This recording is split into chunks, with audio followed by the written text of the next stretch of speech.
Hello friends, हमारे channel में आपका फिर से स्वागत है। आज हम बात करने वाले हैं शेयर मार्केट के टैक्स के बारे में। यदि आप कोई शेयर खरीदते हैं, बेचते हैं, तो उस पे आपको टैक्स लगता है। यदि आप कोई शेयर 10 का खरीदते हो, उसको 12 का बेचते हैं, जो भी प्रॉफिट रहता है, प्रॉफिट का आपको टैक्स लगता है।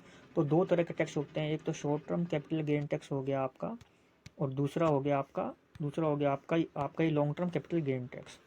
तो आप तो आपके तो आपके दो तरह के टैक्स लगते हैं, शॉर्ट टर्म और एक लॉन्ग टर्म।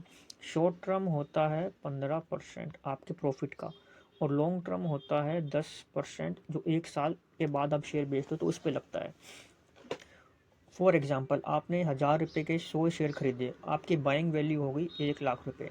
यदि एक साल या एक साल के भीतर शेयर का प्राइस 1000 से 2000 रुपये हो गया, आपके पास 100 शेयर थे, तो आपकी प्रेजेंट वैल्यू हो गई अपनी उतनी, तो आपकी प्रेजेंट वैल्यू हो गई 2 लाख रुपये। अब 2 लाख में से 1 लाख रुपये घटा दीजिए, तो आपका प्रॉफिट कितना हुआ? 1 लाख रुपये आपका प्रॉफिट अमाउंट है।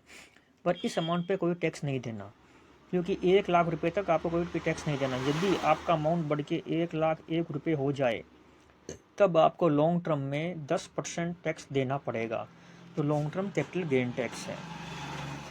तब आपको टैक्स, और यदि आप लॉन्ग टर्म से पहले भी देते हैं, तो आपको long term capital gain tax 10% आपको नहीं देना पड़ेगा। और इसके अलावा, अगर आपके पास कोई शेयर है, if you get any dividend, sorry ये मैंने, if if you get any dividend from share which is also taxable as per income tax slab, मतलब यानी कि यदि आपके पास कोई शेयर है, उन शेयर से आपको डिविडेंड मिला, जो आपको डिविडेंड मिलेगा वो भी टैक्सेबल होता है as per your income tax slab. यदि डिविडेंड का अमाउंट ज़्यादा हो रहा है इस साल, यदि आपका अमाउंट ज़्यादा हो रहा है, जो आपका इनकम टैक्स स्लैब है उसके हिसाब से आपको टैक्स लगेगा, और डिविडेंड भी टैक्सेबल इनकम में होता है। तो बस आज के वीडियो में इतना ही। अब हम मिलेंगे अपने नेक्स्ट वीडियो के अंदर।